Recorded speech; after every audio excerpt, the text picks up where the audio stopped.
No, I did get kicked out of. We got kicked out of Rain the other night. Because it was amateur stripper night. This is where the story. Like we went to Oil Can Harry's and it was boring, and then we were like, let's go next door where it's amateur stripper night.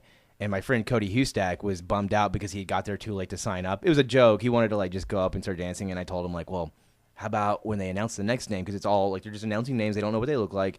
You just run up there and just see how. Like, just go for it because they're not gonna know. So then. Like, I forgot I said that, and like a minute later, he hands me his beer. He's like, hold this. And then he just darts up on this stage. It's like this stage. There's like a guardrail, and he's got his shirt off before we even know what's happening. He throws it out into the audience, and then the other guy who comes up on stage, and that's when they realize it wasn't him. And then like 4 bodyguards, they grab him. Cody goes limp. They grab him around, which is weird. Defense. Yeah, well, usually when a hand grabs you, you try to go limp in a gay bar, right? According to Noel's story. No, not gay. So he goes limp and then starts like violently shaking as if he's having a seizure. Meanwhile, like I'm like all the comedians are in the crowd, just like laughing our heads off because he has a reputation for being kicked out of every bar in this town, but only the shitty bars. Like he's been kicked out of like most of the bars you don't want to go back to. I mean, I'm not calling Rain a shitty bar. I'm just saying he has no purpose to hang out there other than to get kicked out because to him that's the fun night out. So.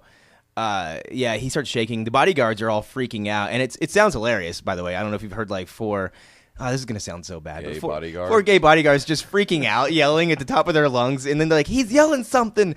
And then like they're dragging him outside. I got his shirt back finally, and as they're dragging him out, he lunges into the seatbelt style velvet rope. It's like the kind of stuff you see at airports where there's like, that seatbelt material. Yeah. He lunges into it. Zips back in. He crawls into it and gets wrapped up in it. So now the bodyguards are like fighting to get him out like he's like a dolphin stuck in a fisherman's net.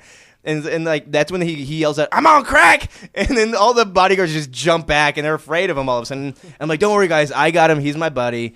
And then I walk him over to this like I'm on crack. That works. You just yell that out. Yeah, because I mean, I guess every video from the '80s was about a guy with his shirt off on PCP or crack, beating up like 9 cops. So they back off. I pick him up and I'm like, I got him. He's my buddy. I'm gonna make sure he's not sticking around. And we're walking down the street.